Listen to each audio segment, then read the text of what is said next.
राजस्थान में हाईकमान को चुनौती दी, पैरेलल सीएलपी की मीटिंग करी, उन इस्तीफों को वापस लेना पड़ा और वो रिट्रैक्ट किए गए। आज का जो स्पष्टीकरण शांति धारीवाल जी ने वापस सदन में दिया है, उसकी पुनः वापस पुरजोर तरीके से निंदा करती हूँ। हर चीज को कहकर, मजाक समझकर अपनी बात को अगले दिन वापस ले लेते हैं, ये उनका अपना एक अंदाज है कहने का। उनकी आदत है मर्दों के प्रदेश कहा तो वापस अगले दिन सदन में आके कहा कि मेरे से स्लिप ऑफ टंग हो गया, मैं तो मर्ज कह रहा था। आज का जो स्पष्टीकरण शांति धारीवाल जी ने वापस सदन में दिया है, उसकी पुनः वापस पुरजोर तरीके से निंदा करती हूँ। मुझे खुशी है कि मंजू जाट, जो हमारे समाज का गौरव है, जिसके लिए उन्होंने टिप्पणी करी, मैंने सदन में पुरजोर तरीके से उन्हें पैरवी करी और आज उन्हें अपने शब्द वापस लेने पड़े। आज वो अपने वक्तव्य में इस बात को कह रहे हैं कि मंजू जाट के लिए मैंने एक शब्द नहीं कहा। मैंने ये जरूर कहा था कि उनका देवर शादीशुदा है।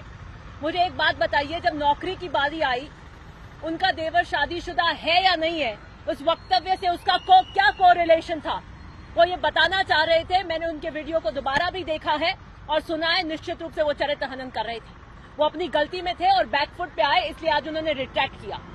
और सुंदरी देवी, जिसका वो ठोक ठोक कर आज कह रहे थे कि बताइए वो नाते में गई है कि नहीं है, वो भी राजस्थान का गौरव है, वो वीरांगना है और सुंदरी देवी भी राजस्थान का गौरव है।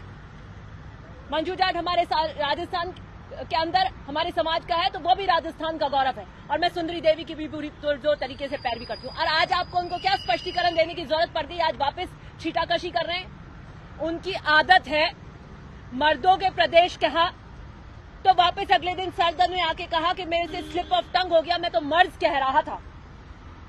राजस्थान में हाईकमान को चुनौती दी, पैरेलल सीएलपी की मीटिंग करी, उन इस्तीफों को वापस लेना पड़ा और वो रिट्रैक्ट किए गए।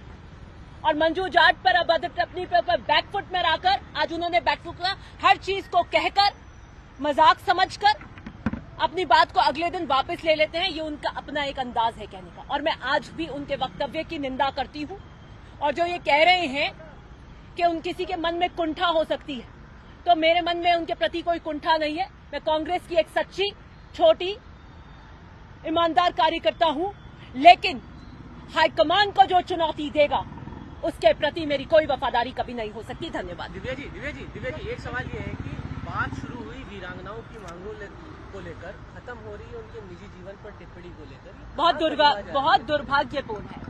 और मैं दूसरी बात एक और स्पष्ट करना चाहती हूँ कि ये नाते की प्रथा कब आई हमारे समाज में, कब अडॉप्ट हुई इसे?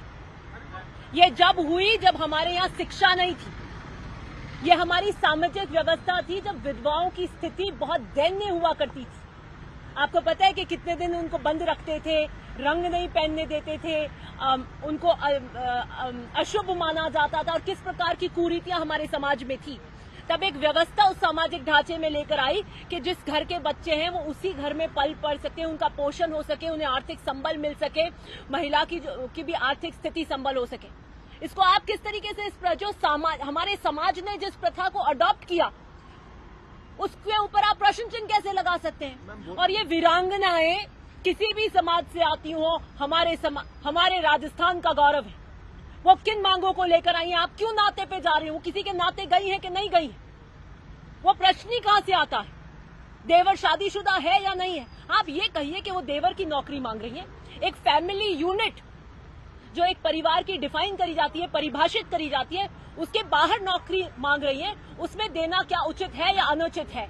वो अपने निजी जीवन में नाते पे गई हैं या नहीं गई हैं, उस पर टिप्पणी करना बहुत ही दुर्भाग्यपूर्ण है। और मैं आज उनके वक्तव्य की पुनः निंदा करती हूँ। नहीं मिल रहे हैं, क्या आपको लगता नहीं कि मुख्यमंत्री को वीरांगनाओं से मिलना चाहिए था? सीएम मैंने इस बात के लिए ट्वीट किया था और अनुरोध भी किया था कि व्यक्तिगत रूप से उन्हें मिलना चाहिए था। अब क्या कारण रहे, क्या नहीं रहे, उस पर मैं कुछ ज्यादा कह नहीं पाऊंगी।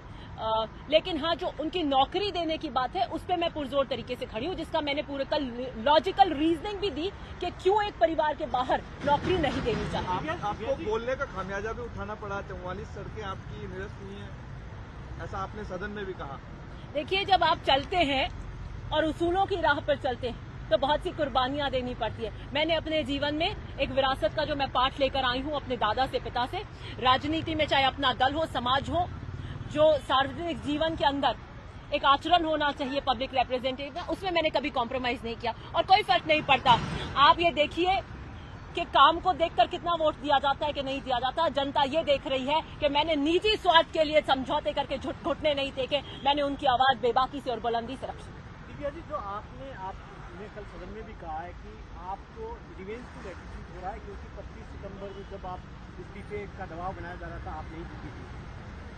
क्या इस वजह से आपके साथ में जो आप सड़कों का इश्यू और बाकी मामलों के अंदर ऐसा हो रहा है आपके साथ? देखिए, 25 सितंबर की शाम को शांति धारीवाल जी के आह्वान पे जो मीटिंग बुलाई गई थी, उसमें मैं निश्चित रूप से नहीं थी और आला कमान को चुनौती देकर महेश जोशी जी और शांति धारीवाल जी ने जो भी उस वक्त किया था, उसकी मैंने पुरजोर तरीके से मैं उसके ऊपर खिलाफ खड़ी हुई थी कि ये पार्टी के खिलाफ है और आला कमान के खिलाफ है और उस वक्तव्य पे मैं आज भी स्टैंड करती हूँ। मैंने पुनः निंदा करी तो आपने 44 रोड काट दी। नहीं तो इनके हाथ में क्या है? मैं मुख्यमंत्री जी से अर्ज करूंगी और अनुरोध करूंगी, वो इंटरवीन करेंगे, मुझे पूरा भरोसा है, क्योंकि मुख्यमंत्री जी ने कभी भी मेरे साथ में ऐसा व्यवहार नहीं किया। उन्होंने हमेशा, चाहे महेश जोशी जी के अंदर टंकियों का मामला आया, उन्होंने इंटरवीन करी, उन सब टंकियों की एसआर जो बड़ी टंकियां थी उनकी स्वीकृति कराई। और इस तरीके का एटीट्यूड ये कर रहे हैं क्योंकि इनका डिपार्टमेंट है और ये जिद पे आ जाते हैं आजकल और फिर जिद पे मजबूर करते हैं कि नहीं आप कुछ करने नहीं देंगे। तो मैं मुख्यमंत्री जी से वार्ता करूंगी और मुझे पूरा विश्वास है कि ओसियां जो कि जोधपुर में आता है, उसकी जनता के लिए, उनके गांव देखिए आप क्या आता है, रामपुरा, मथानिया, बींजवाड़िया, बालरवा, तिवरी, इन गांवों के साथ जो अन्याय हो रहा है, मुझे पूरा विश्वास है कि मुख्यमंत्री जी इंटरवीन करेंगे और इन गांवों के साथ कोई अन्याय नहीं होगा।